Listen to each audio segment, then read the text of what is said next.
Sahanavavatu Sahanau Bhunaktu Saha Viryam Karavavahai Tejasvinavaditamastu Ma Vidvishavahai. Om Shanti Shanti Shanti.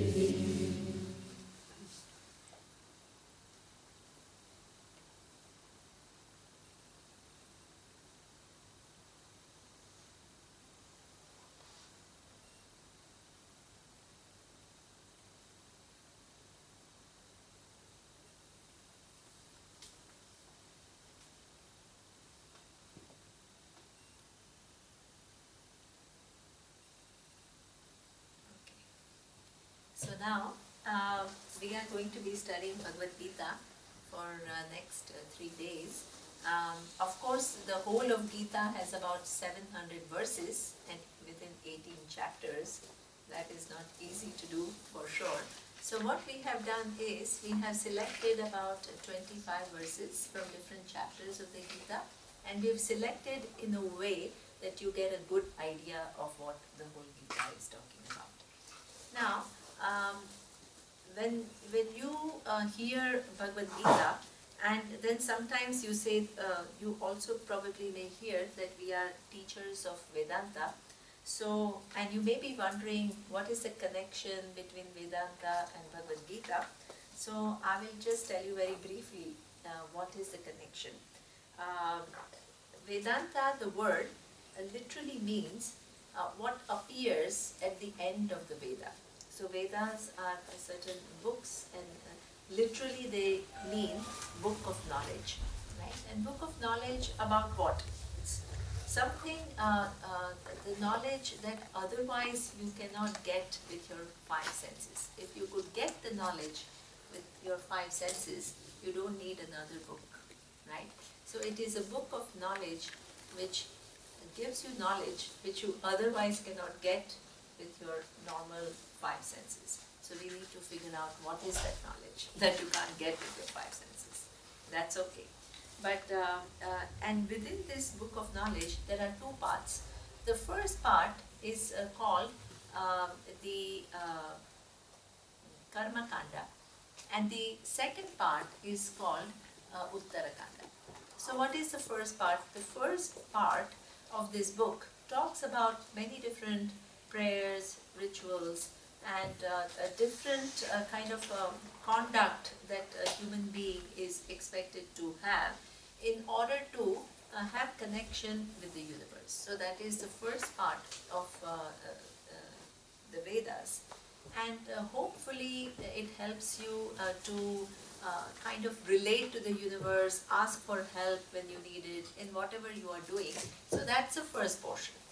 Now, what is the need for the second portion? So the second portion talks about something totally different.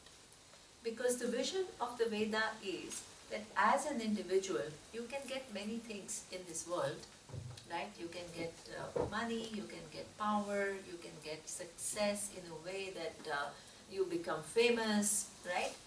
And you can have nice family, you can have nice children, you can have many nice things, right? Nice cars, nice mobile, everything you can have, right? But it's still, the search is on. The search doesn't end.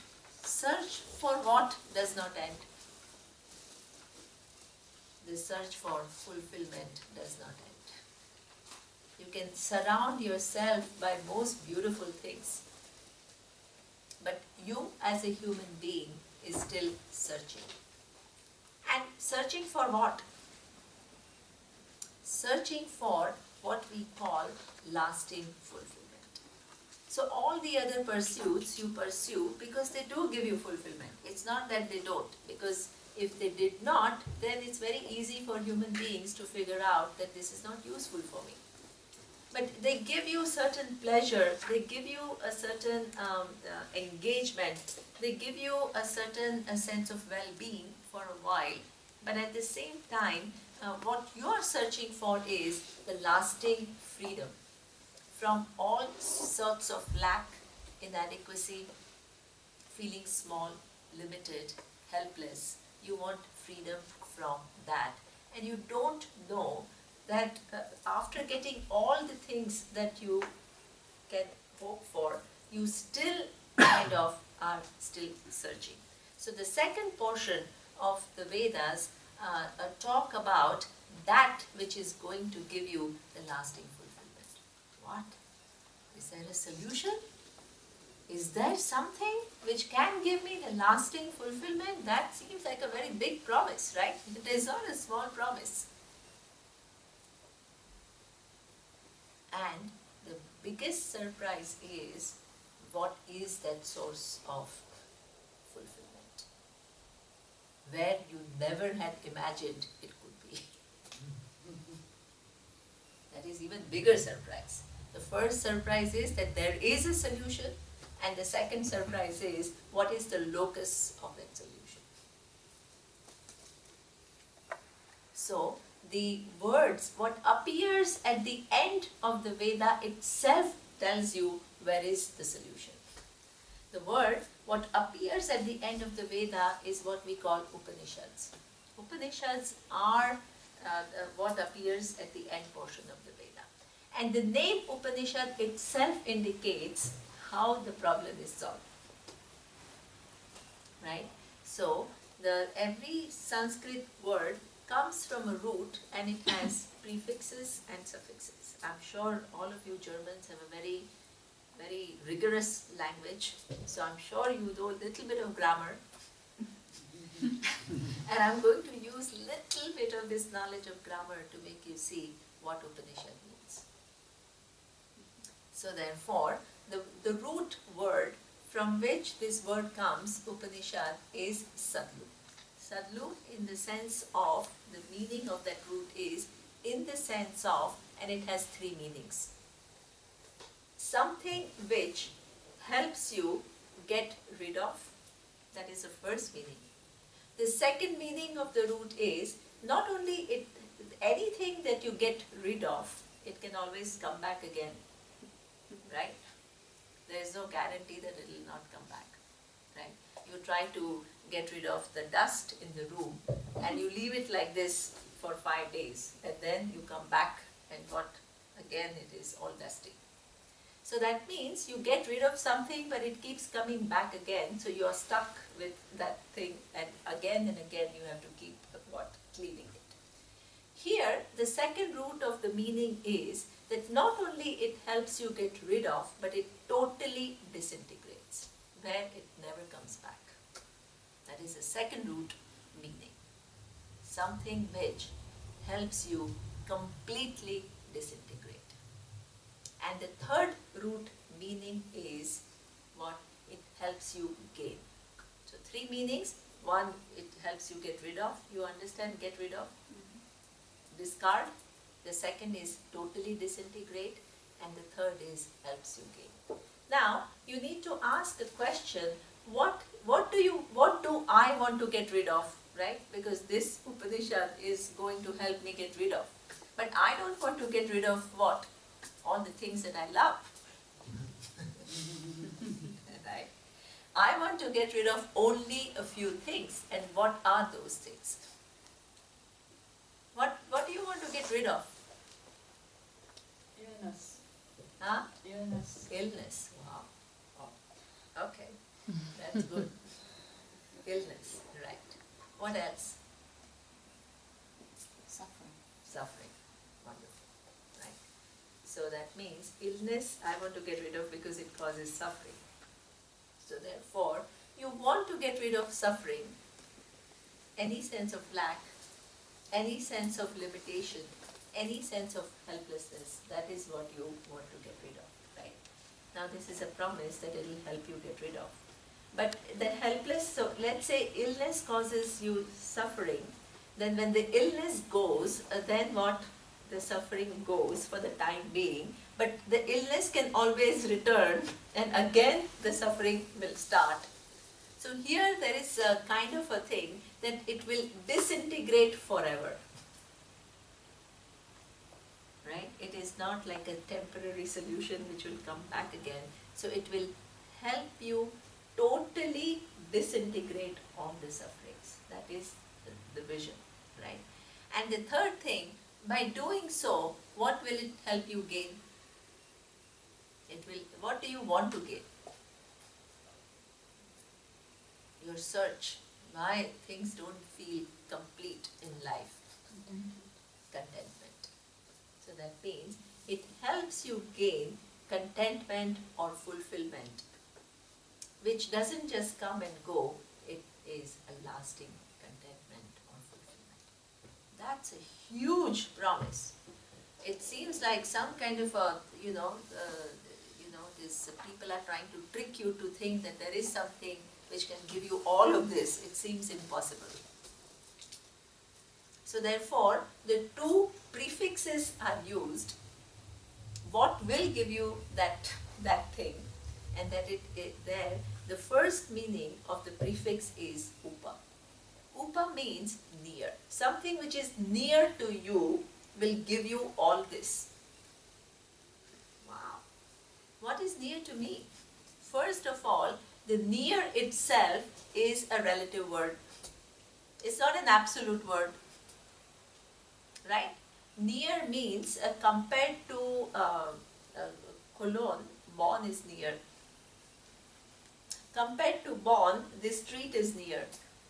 Compared to this street, this building is near. What is near? It is a relative word. So that means, what is that which is nearest and you can't get nearer?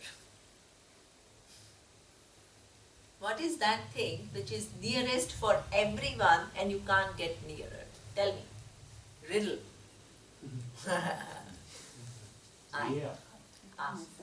Myself. So that means there is this knowledge of myself which will give me what? End of suffering, which will disintegrate forever, and it will help me gain the fulfillment. But I know myself. What is this kind of announcement? Knowing yourself, you will get all of this. You know yourself all along. Why do you need to come here and know yourself? All this while that you have been living your life, you have been living life without Upanishads, right? You know yourself. So this is why the second prefix, which is ni, upa, ni. You know yourself, but there is a possibility that you don't know yourself in a true light. That means that there is some kind of a mix-up. Some opinion that you have about yourself is maybe right, like I am, I exist, true. But there may be some opinion that you have about yourself which may not be based on facts. So what is this Upanishad? It makes you see yourself in a true light. Nishchayatmika, knowledge of something which is nearest to you, which is Atma, I. If you know your true nature, then all the suffering ends. And the suffering ends forever, and it makes you gain the fulfillment. So that is the promise of these Upanishads. And it makes you re-look at what is your true nature, and with a very sophisticated methodology, it helps you to examine what your true nature is, and shows you how each conclusion that you have made about your true nature, there is an error. So that is the book of Upanishad. Now, what is Bhagavad Gita? Bhagavad Gita is not technically part of the Vedas. It appears in a book called Mahabharata. Mahabharata is a very famous epic. Now, how is Bhagavad Gita, which appears in Mahabharata, related to Vedas, the Upanishads? in Bhagavad Gita, it's a dialogue between Lord Krishna. Krishna, we will see what its nature is. Lord Krishna and Arjuna.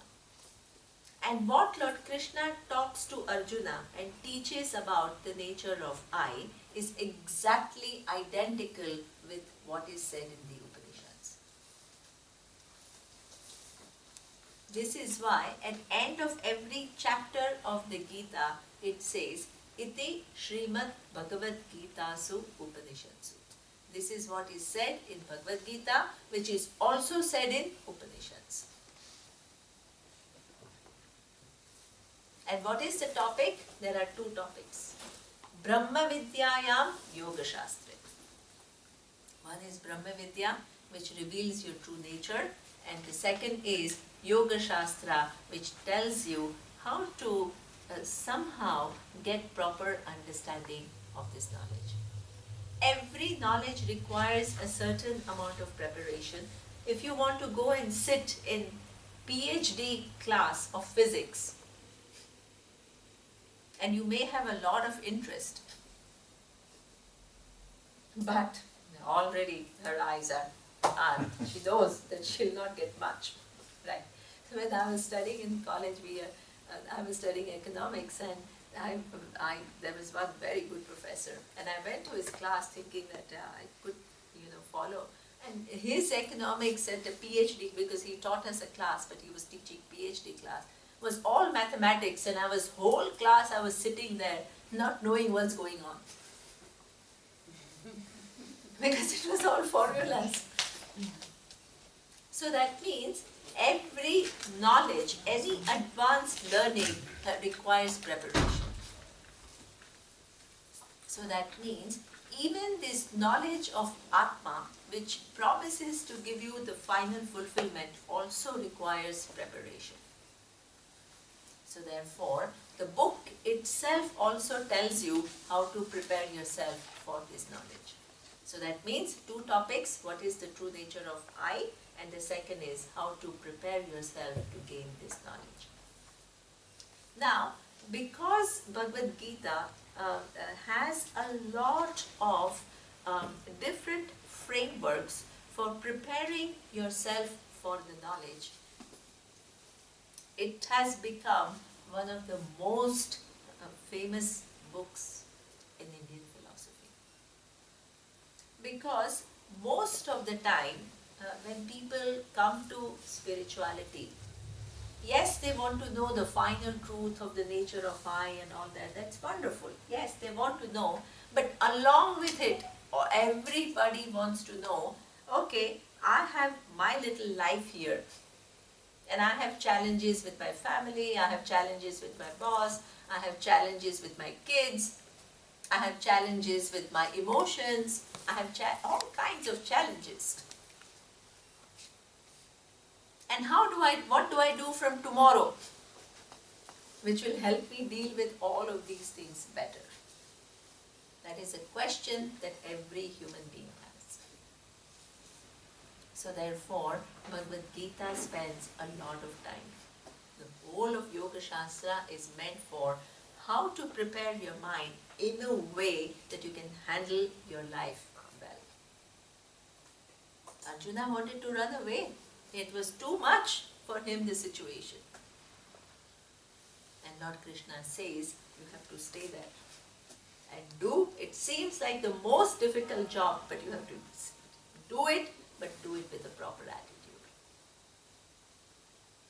So therefore, it's all about attitudes, values, emotional life. All of that Bhagavad Gita talks about.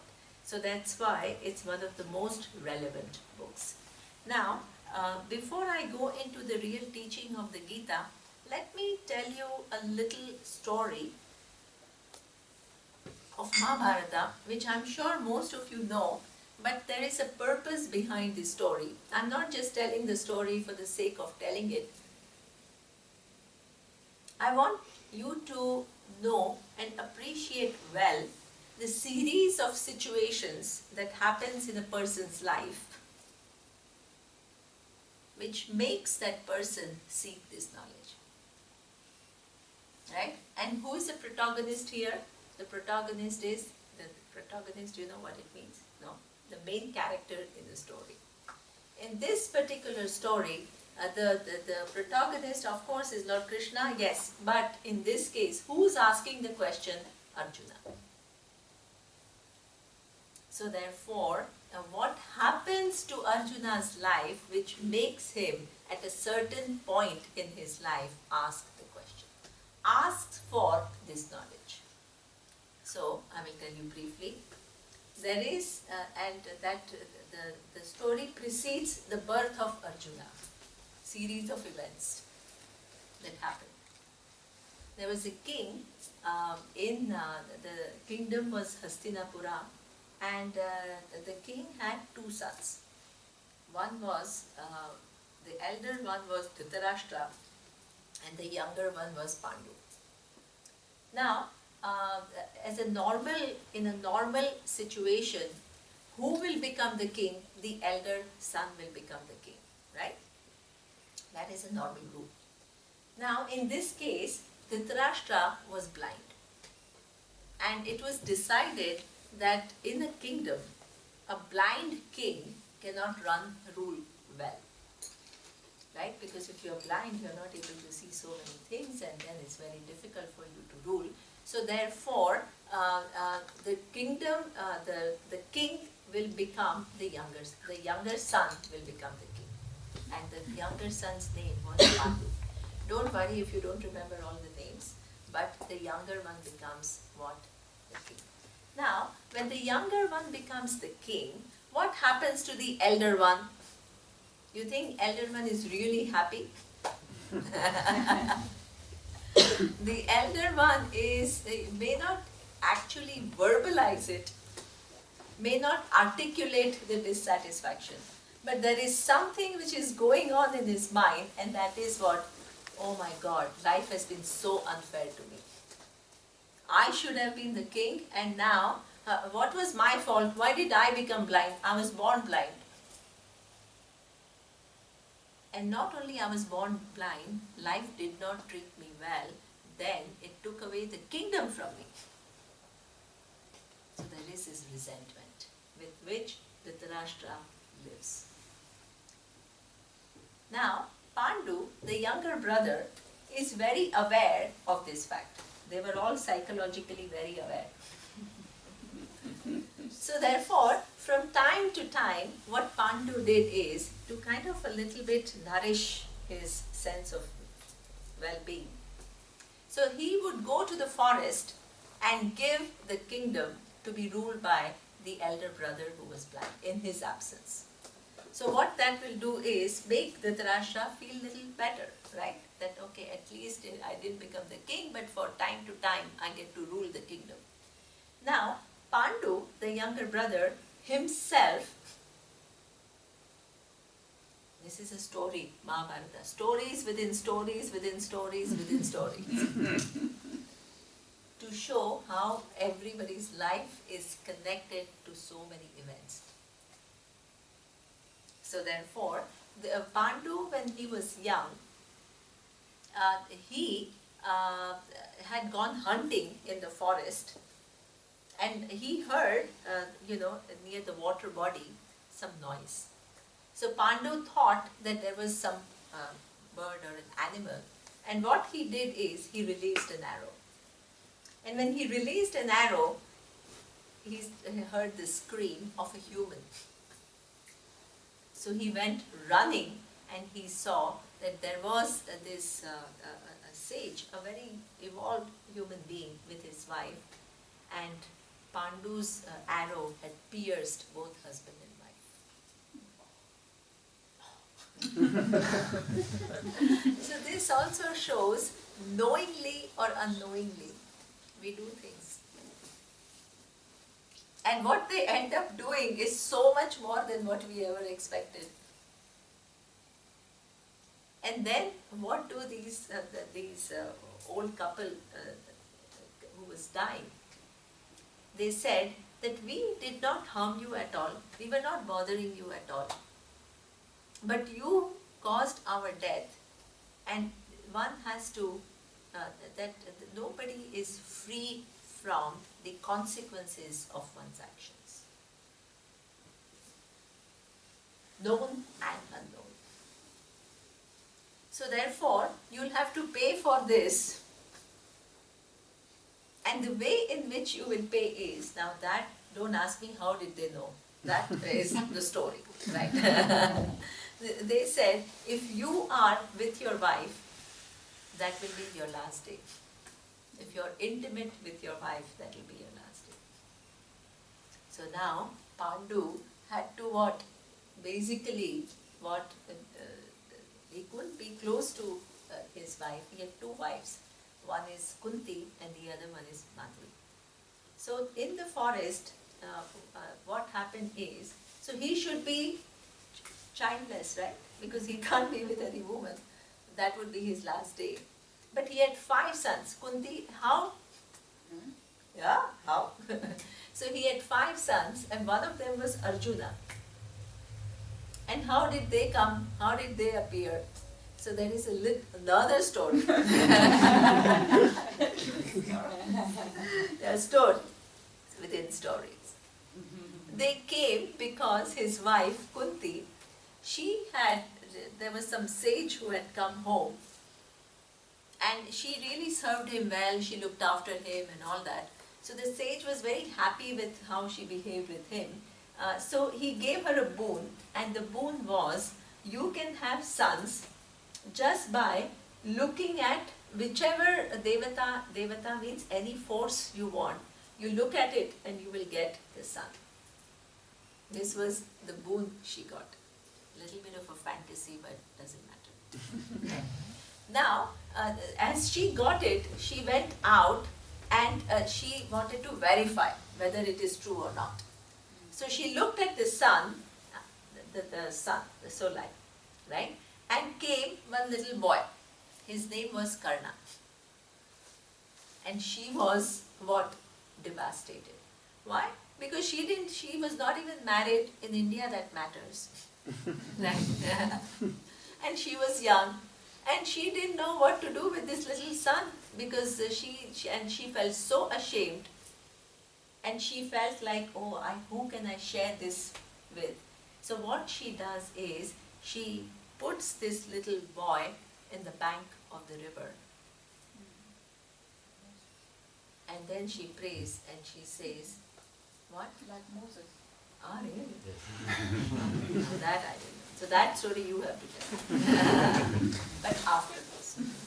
So therefore, leaves him by the river and prays and says, please take care of it. I'm not able to I'm not able to tell everyone that this is my son. So she lives in abundance. Helpless. So now, this Karna was picked up by a charioteer and he is raised by them. But the same thing which was such a difficult event for Kunti came to her help when she could not be close to her husband. When she was married and Pandu could not be intimate with her. And so there she used this boon again to have 5 kids. 5 Pandavas. The eldest was Yudhishthir, came from Lord Yama. You know Lord Yama, the Lord of Death. Then the second one, Bhima, came from Vayu, the Lord of Wind. The third one, Arjuna, came from Indra, the King of Heavens. And the other 2, Nakul and Sahadev, came from 2 twins, Ashwini Kumar, 2 devatas which are brothers. So this is how she got 5 kids. So one time, Pandu, who is the king, and his wife Kunti and the other wife Madhuri and the 5 kids were in the forest, and Dhritarashtra was ruling, the blind king, the blind brother, who was ruling the kingdom in his absence. What happened is, Pandu got really attracted to his second wife, not Kunti but the other one, Madhuri, and he became intimate and Pandu died. Then Kunti became widow with 5 kids, and they were all in forest. So they go back to the kingdom without the king because the king is dead. Now, the next question is, who becomes the next king? So therefore, there is a rivalry. The rivalry is that technically the eldest son of the present king, which is what Pandu's eldest son, who's Yudhishthir, should become the king. That's a rule. But now the eldest son of Dhritarashtra, who's Duryodhana, he says, this is not fair. I can understand that my father could not be the king, even though he was elder, because he was blind. But now, I am his eldest son and I am not blind. So why should I not become the king? So he says, I want to be the king. So that means there was some kind of a conflict between who would become the king. On one hand, it was Yudhishthir, according to the books, according to the rules, and on the other hand, Duryodhana wanted to be the king. Now, you had to look for some other solution. So what they did is, there is another rule.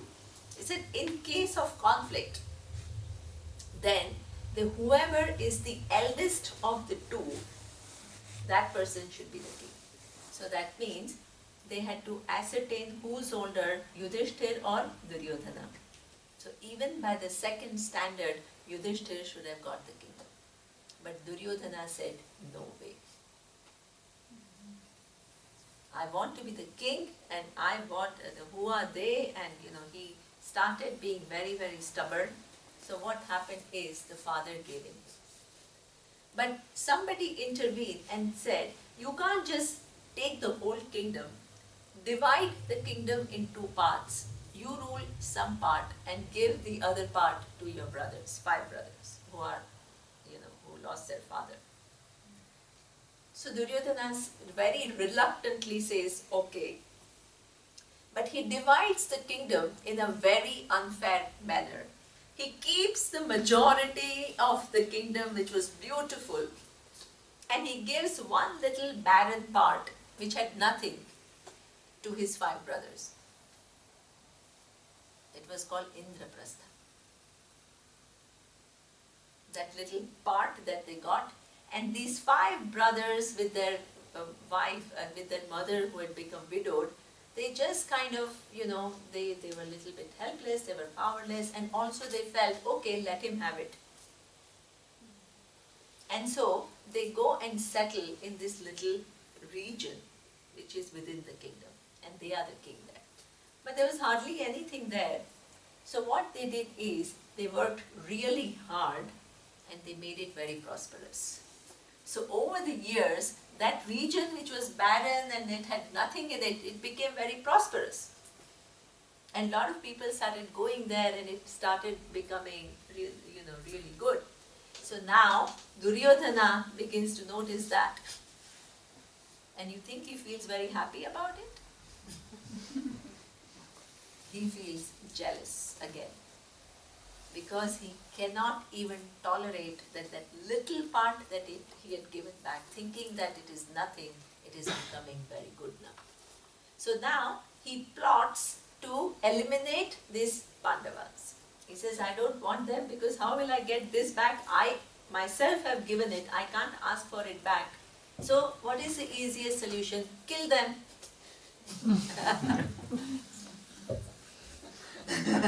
Easy, right? So what he does is, he makes a plan.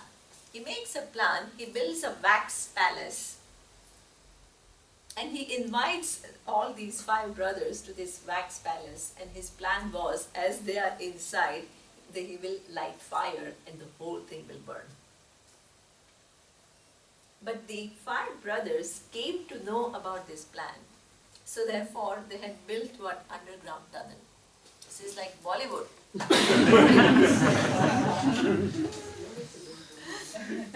Full of action, lots of things happening. Everybody is very active, right? So therefore, they escaped from the tunnel, and then they were alive. So now Duryodhana said, oh my God, my plan flopped. So now I have to find another way to take back the kingdom from them. So the second plan was, he had his uncle Shakuni. And Shakuni was his maternal uncle. And he said, let's call them to play a game of dice. And Shakuni had the capacity to manipulate the dice in a way that he would always win. So he knew how to cheat the game.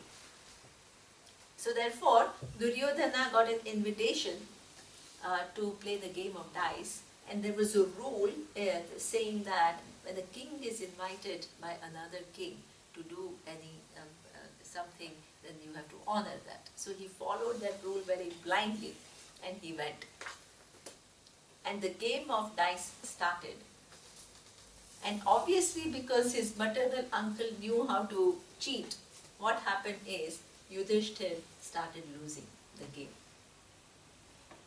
So that means he betted first his different things in his kingdom, then the entire kingdom.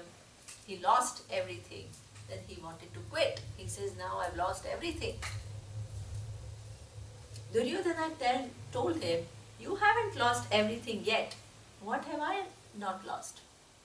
You have still your brothers. So he started gambling his brothers. And each of the 4 brothers was lost. Then Duryodhana said, now, okay, even if you lost your brothers, you are still there. He betted himself in a hope that one game and there will be a turnaround. But there was no turnaround. He lost himself, then he wanted to quit again. And Duryodhana said, there is still something remaining. He said, what? Your wife, Draupadi. And then what? He betted her, and she was lost. When Draupadi was lost, she was not in the court where the game was being played. She was in her chamber, in her own room.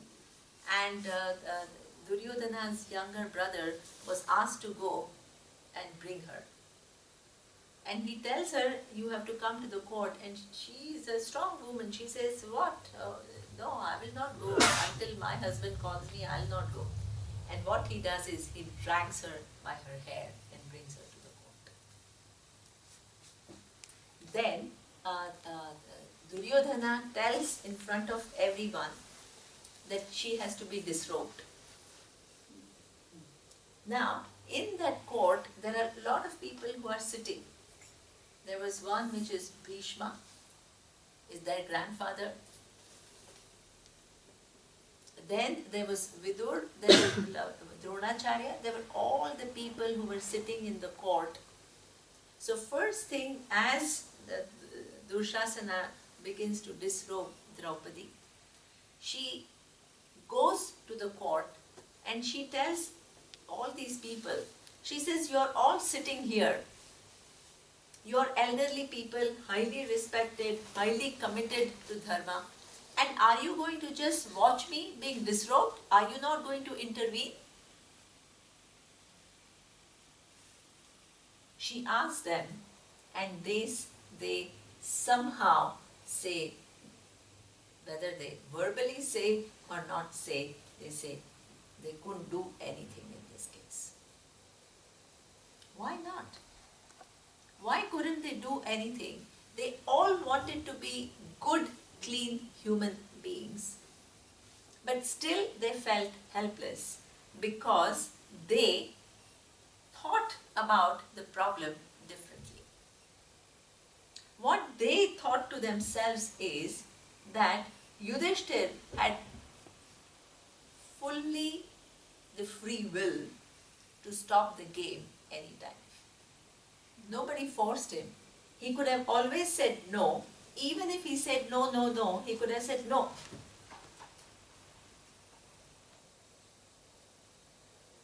So, he could have stopped the game anytime. But somehow he got pressured by his brother, and he, using his own free will, began to continue to gamble. So now he has to pay for it. This is how they thought, and this is why they sat. They thought it was dharma. Dharma means the right thing to do. Otherwise, what will happen is, if I think you've done something wrong and I start giving you justice, is this justice? So this is what they said, that it is your choice and you have to pay for it. So they sat there. When they sat there, she used her own reasoning again, and she asked the court, who did Yudhishthir lose first? Himself or me? And the court said that Yudhishthir lost himself first. Then she said, if somebody has lost himself, he is already a slave.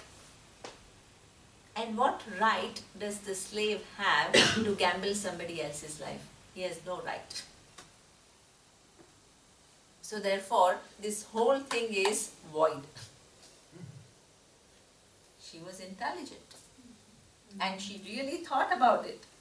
The first thing didn't work, and the second thing she tried, and it was a good argument. But nobody listened to her. Oh. So that means then there was a last resort. She helped herself to the extent that she could. When she felt that she could not help herself anymore, what did she do? Prayer. Prayer to whom? To Krishna. And Lord Krishna, there is a scene, beautiful scene. He was not physically present, but we'll see who is Lord Krishna, we'll see that. But he was there, and as she prayed to him, Lord Krishna did not hesitate for a second to help her. Why? Because he was also thinking about dharma, what is right. But his interpretation of dharma was far more evolved than others' interpretation. Because he said, from the beginning, the game was not a fair game. Shakuni was cheating all along. So that means, if the whole game is a cheat, then what is the need for them to follow the rule? So therefore, he helped Draupadi. And especially cheating, through a game of cheating, if a woman is being abused, you can't stand and watch. So therefore, he helps her. He helps her in a way which is a very creative way. How does he help her? They are disrobing her, so they are taking out her sari. And what he does is keeps providing more and more and more and more material. So what happens is, there is never an end. The sari never comes to an end. And then they are all exhausted and they fall. Now, so that means Draupadi is saved. Now, but the question still is that these princes have lost, the king and the princes have lost the game. Now what? So Duryodhana says, you all go in the forest for 12 years. This is the thing. You've lost the game, you go to the forest for 12 years. 13th year, you have to be incognito. Incognito means you can't be recognized by me. If on the 13th year I am able to find you out, again you have to go for next 12 years. In case I don't find you out, then you can get your kingdom back. That is the deal. So they all go to the forest. They are all, 12 years pass. 13th year, they have to be incognito. So what they do is, they go to a neighboring king's place, and Yudhishthira becomes the king's advisor, because he is very bright. So he becomes the advisor of the king. Bhima becomes the cook, because he's shown to be big and he loves eating, so he becomes the cook. Arjuna becomes the teacher of dance and music to the princess. And Nakul and Sahadev, one looks after the cows and the other looks after the horse. So this is how they spend the 13th year not recognized. Now Duryodhana in the meantime is desperately searching for the Arjuna, because he has no intention of giving back the kingdom. So he says, if I find them out in the 13th year, again they have to go back for next 12 years and that will finish them. So he's searching, he has all the spies, he has all the messengers who are supposed to find his 5 brothers. And one of them comes and reports and says his neighboring king has these 5 really quite exceptional men who are helping him. So Duryodhana says that could be them, but he can't just enter the kingdom and check it out. So what he does is he conquers the kingdom. Now when the king has to go for the war, 5 Pandavas, they feel a sense of loyalty. That they have given them, that the king has given them shelter. So they have to protect him against the attack. So they go there and Duryodhana sees them and immediately recognizes them. So Duryodhana is ecstatic. He says, wow, I found you out. But then the question comes, when did he find them out? So the 13th year was just finished. Thank God. The 13th year was just over, but you think Duryodhana will say, yeah, 13th year is over? No. He says, no, the 13th year is not yet over.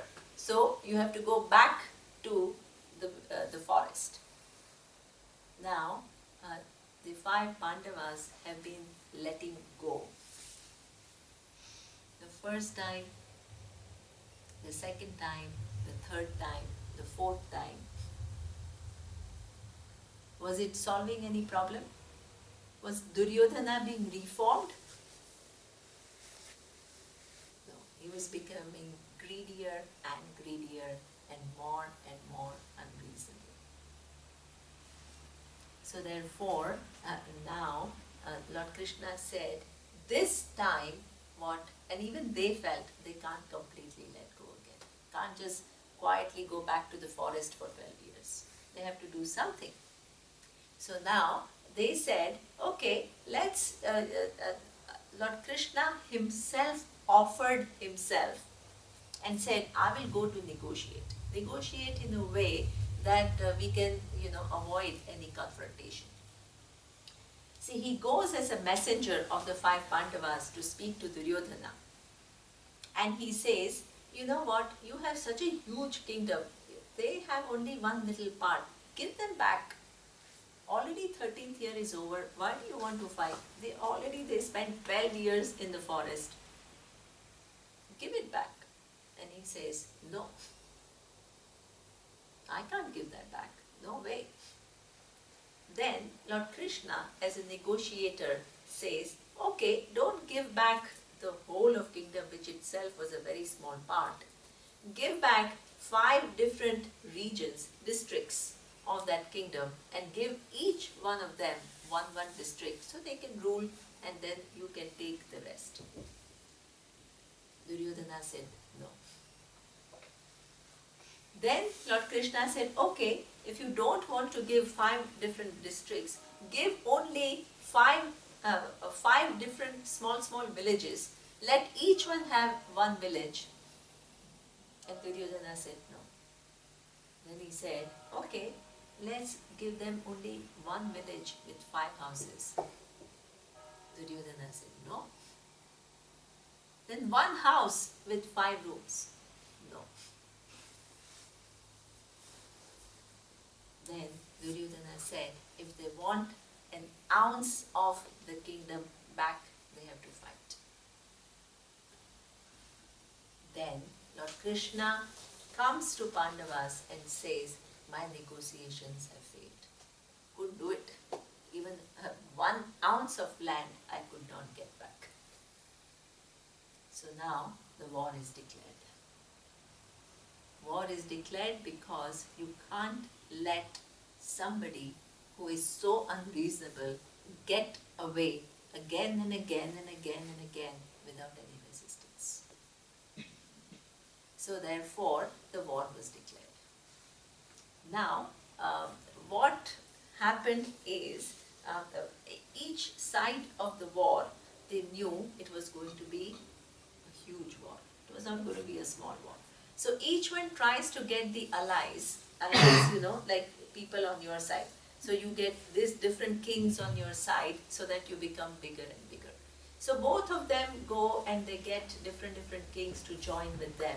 Now the question is, both of them, Duryodhana and Yudhishthir, they both want Lord Krishna's help also, because Lord Krishna himself was a king. So both of them go, Arjuna goes on behalf of Yudhishthir. So Arjuna and Duryodhana, they both go to see Lord Krishna and ask for his help. When they enter, the first comes Duryodhana. He enters first. And when he enters, Lord Krishna is lying down and he's sleeping. And then comes Arjuna and he sits. He sits also. When Lord Krishna opens his eyes, he sees Arjuna first, because Arjuna was sitting at his feet and Duryodhana was sitting by his head. So he tells Duryodhana immediately, as soon as he wakes up, he says, I have come to ask for help and I came first. But Lord Krishna says, but you may have come first, but I saw Arjuna first. So Arjuna gets to choose. And the choice is, on one hand, my entire army, all the weapons, everything, and on the other hand, me alone, with no army, no weapon, and I will also not fight. What a choice. What? Is it an equal choice? On one side, non-fighting Krishna, and on the other side, the entire army with all the weapons and all the strength. Now, Arjuna gets to choose first. So, what will he choose? Now, Duryodhana is thinking, he knew that Arjuna and Lord Krishna are good friends, and they are connected as cousins also. So, therefore, he is thinking, I hope Arjuna is an emotional fool.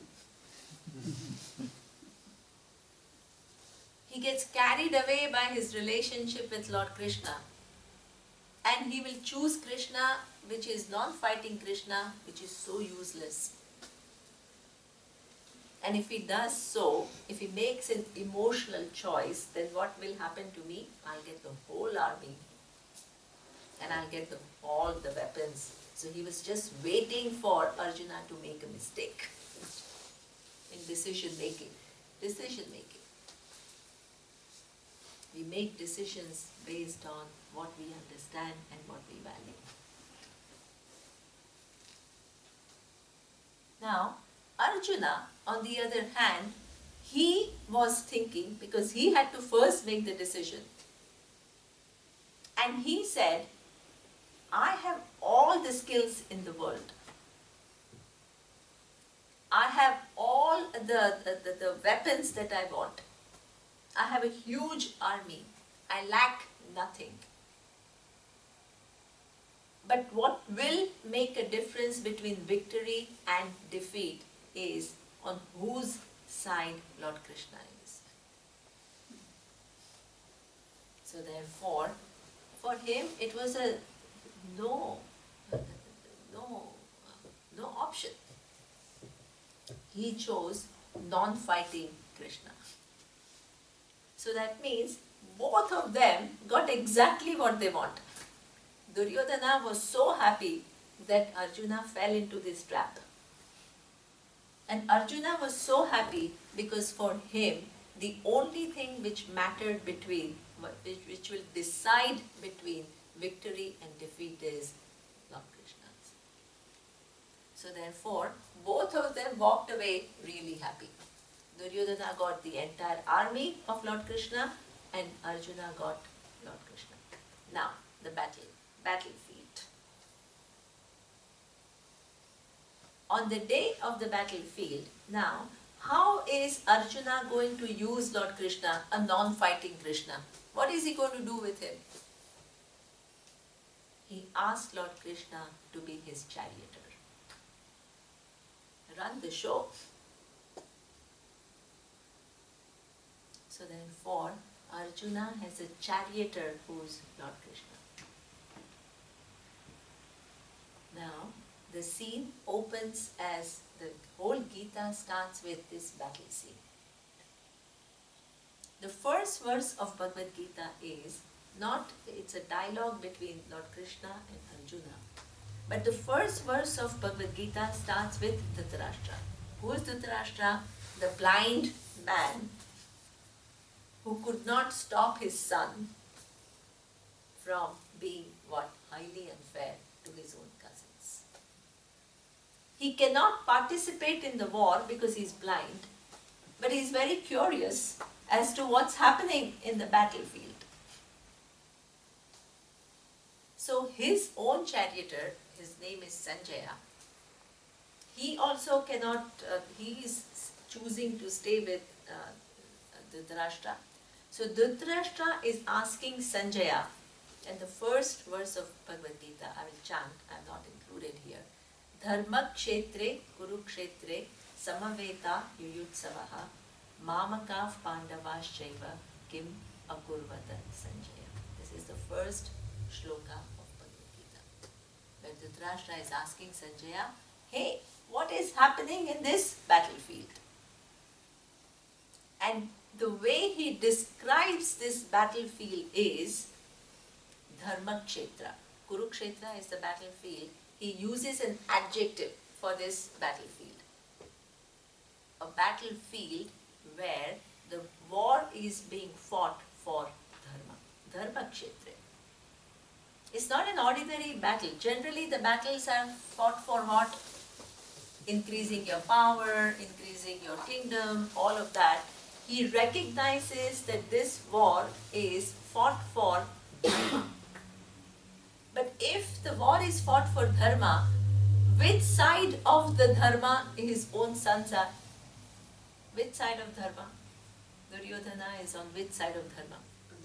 Adhyatma. Means he knows very well that his sons are not on the right side of Dharma. Then the question is, why doesn't he intervene? He could have told Duryodhana, hey, this is being extremely giddy, give up, at least give them little bit. But he doesn't do it. And this is what the verse itself says, Mamakav Pandavaschaiva. He's asking Sanjaya, what is happening between Mamaka, means my people, and who are these my people? His sons, and Pandava. Who is Pandava? His own brother's son, but they seem like what? Other people to him. What does this show about Duryodhana? There are few things that this first verse of the Gita shows. First, that Dhritarashtra himself had what? A certain amount of resentment for not having the kingdom. He himself was not able to what? Actually vocalize that resentment. But when his son began to want the kingdom, he became what? The passive accomplice. Passive accomplice means what? You don't stop your son actively and say this is not right.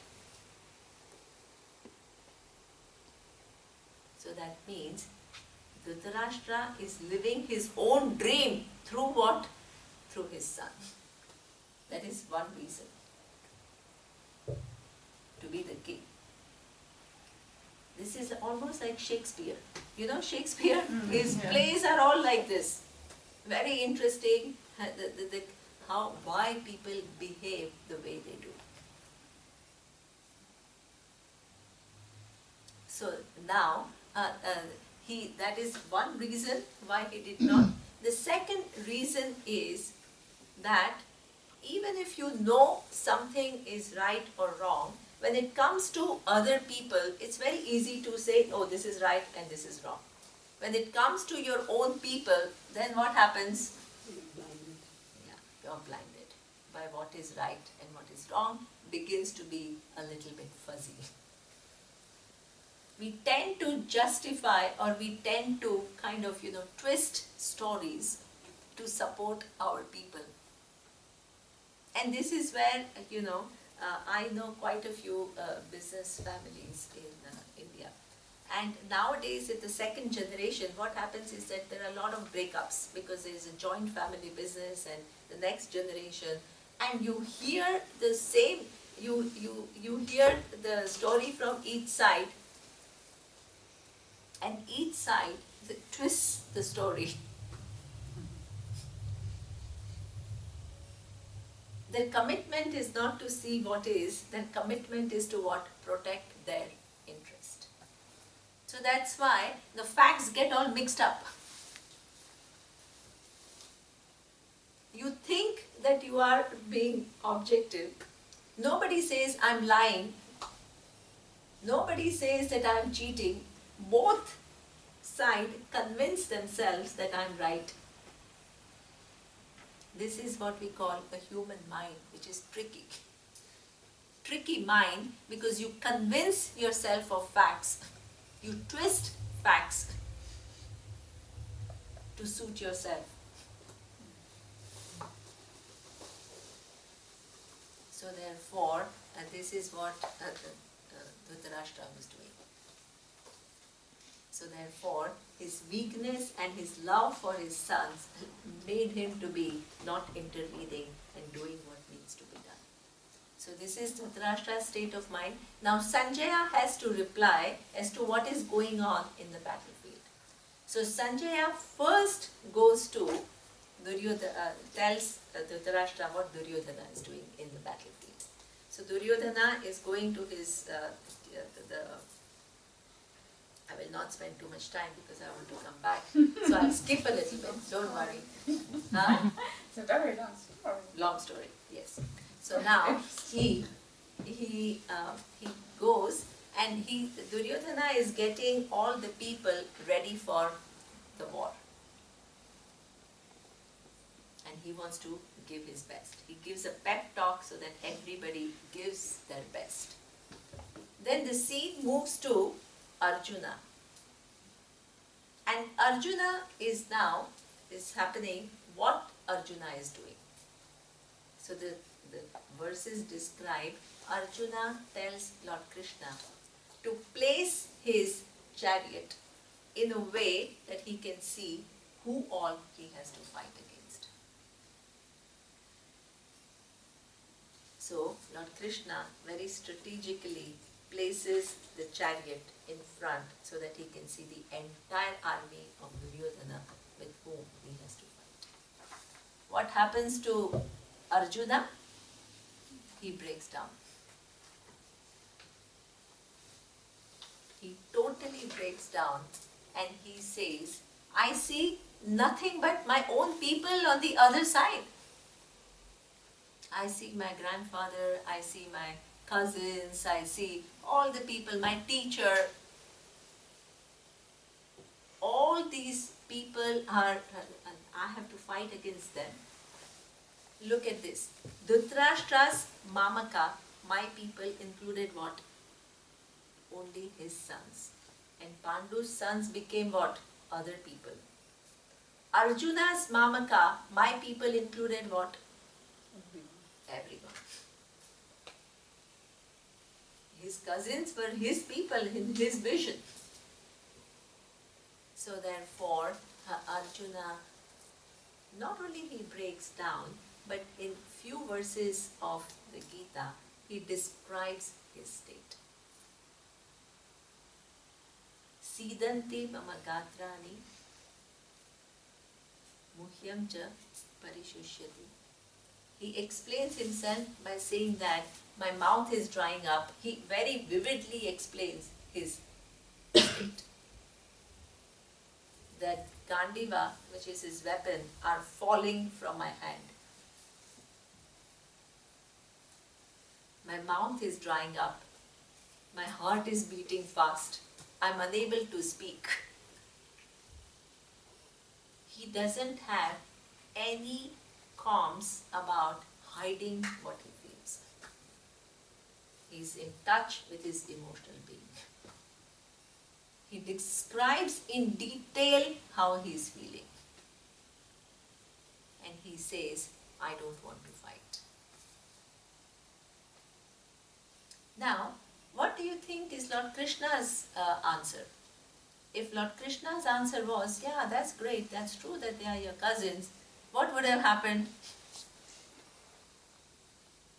There would not have been Bhagavad Gita. There was just nothing, everybody goes home, then the thing is over. That's why you need a story. You need to understand the situations within situations within situations which lead to that situation, and you have to make a decision.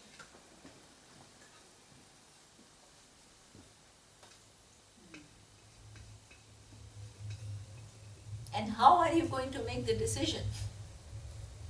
So now he tells Lord Krishna, I don't want to fight. Lord Krishna, the first time he says, what is this, Arjuna? Now that the climax has come, years and years you've been treated not fairly. Now the final situation has come when you have to, respond. Now you want to run away from the situation? So give up this weakness and get up and fight. Do what needs to be done. Fight means do what needs to be done. Now, Arjuna, if he had said, okay, I'm going to fight, again there would not have been Gita. Arjuna persists. And Arjuna tells him a little bit more about why he doesn't want to fight. He says, it's not because I'm a coward, that's why I don't want to fight. It's also not because I'm afraid of them that I don't want to fight. I really have compassion. That is the first thing.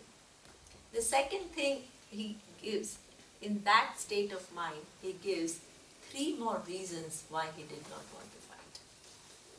The second reason he gives is, he says, it's not only my cousins that they are going to die, but if I were to win the war, then what? I have to kill what? Everybody who is on the opposite side. So that means all the other kings, all the other soldiers, all the other people, commanders, they all are going to be destroyed if I were to fight. So not only my people are going to be gone, but there is going to be a mass destruction. Second reason. The third reason he says, look at this is Arjuna. In that state of the mind, his capacity to think. He says, the third reason that I don't want to fight is, imagine that I win the war and what happens? What is going to be the society after the war? Most of the men are all killed. And the society will have only widows and orphans. And what kind of a kingdom am I going to rule? All dysfunctional, with so many people, highly bereaved, with so much loss. Do you think I'm going to be happy being the king of that kingdom where there is hardly anybody? All the men are gone. And everybody is struggling. So this is why he says, I don't want to fight because I can't imagine what the society is going to be like after the war.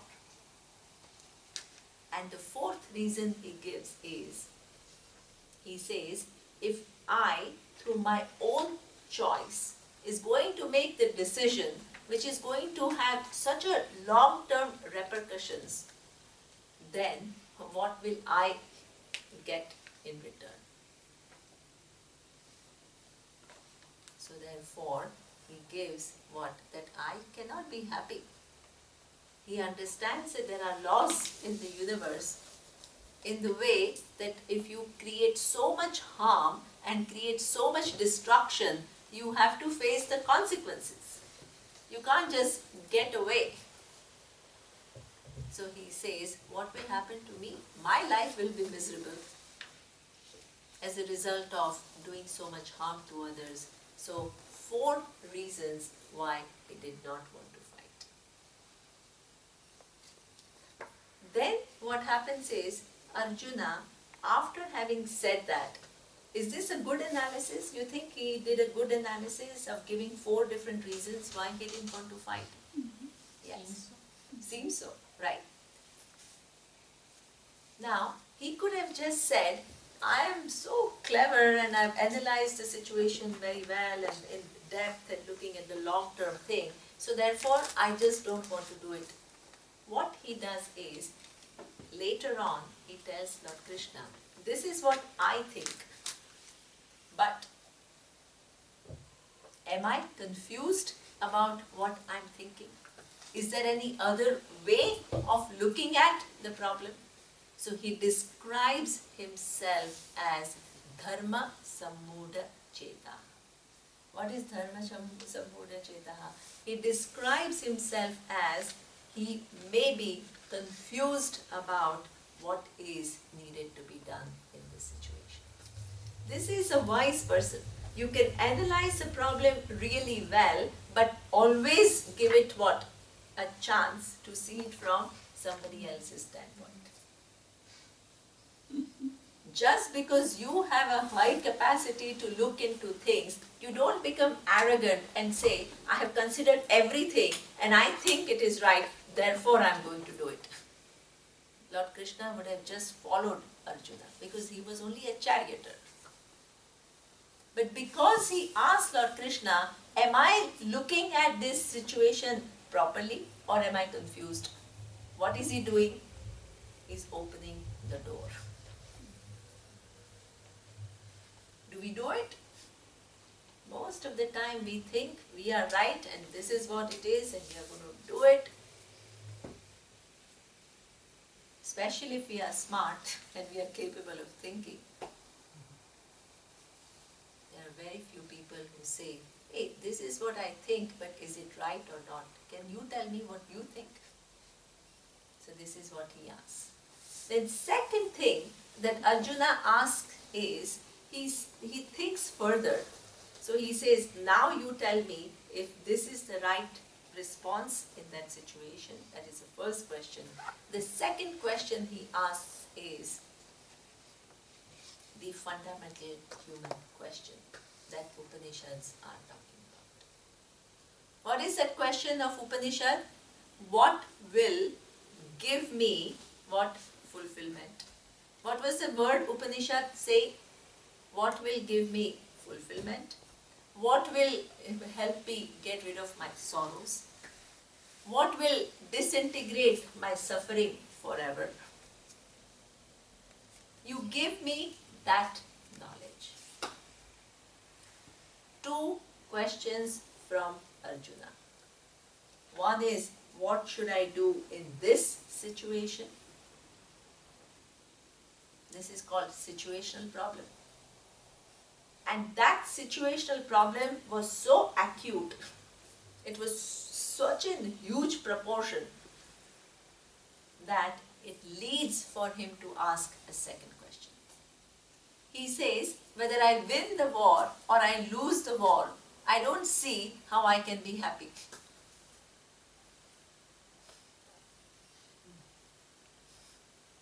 It's nothing to do about what I should do and what I should not do. There is one more question, and that is, no matter what I do, I see how I cannot be fulfilled. And if I cannot be fulfilled by any outcome, then what can I do for that fulfillment? That is what we call the fundamental human problem. And Lord Krishna begins to answer. Now he has to answer two questions of Arjuna. One is what I should do in this situation, and second is what the knowledge which will give you him the final fulfillment. Which of the two do you think he will answer first? The second is the situational? No. The fundamental. Yes. So he answers the fundamental question first. What will give you the final fulfillment? I will chant, and then I know 7:30 is the break time. So I will chant the verse, and then I will start the teaching from the next.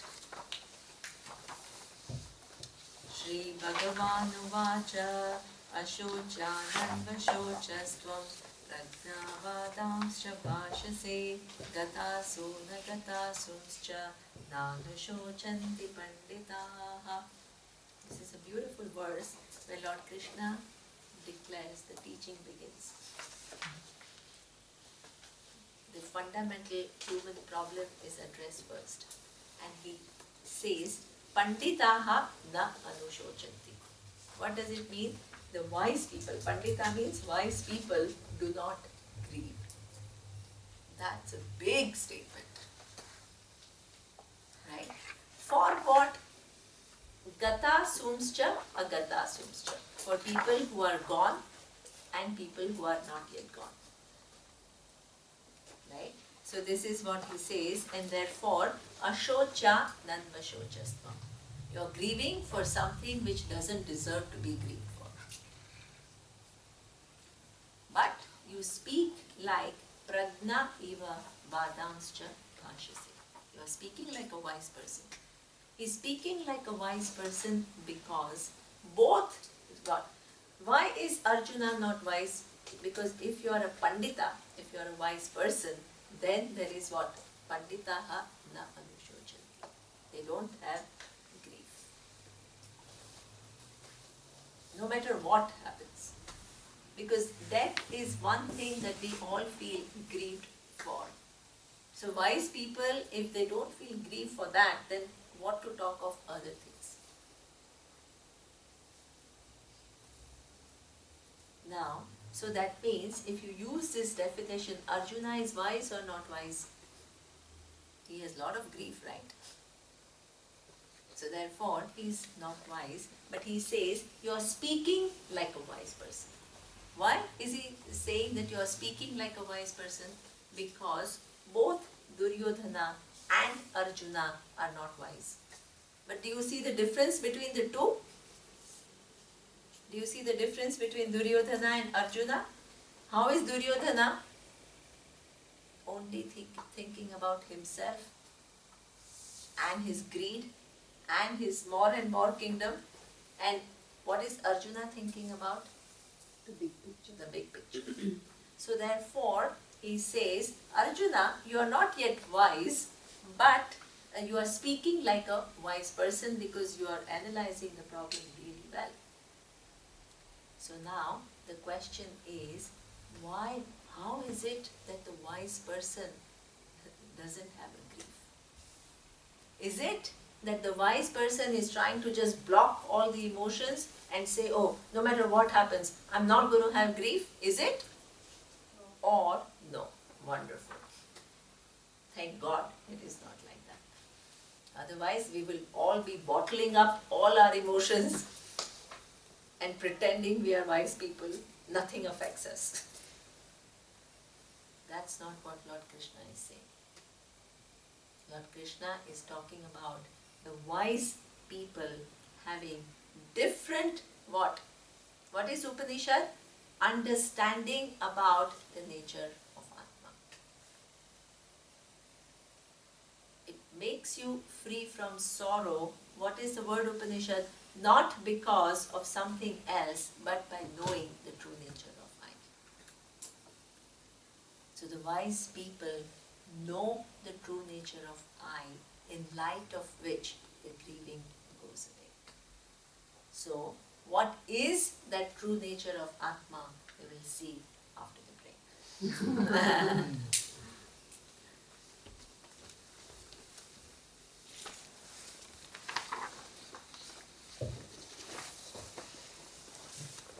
30, no? You wanted to make?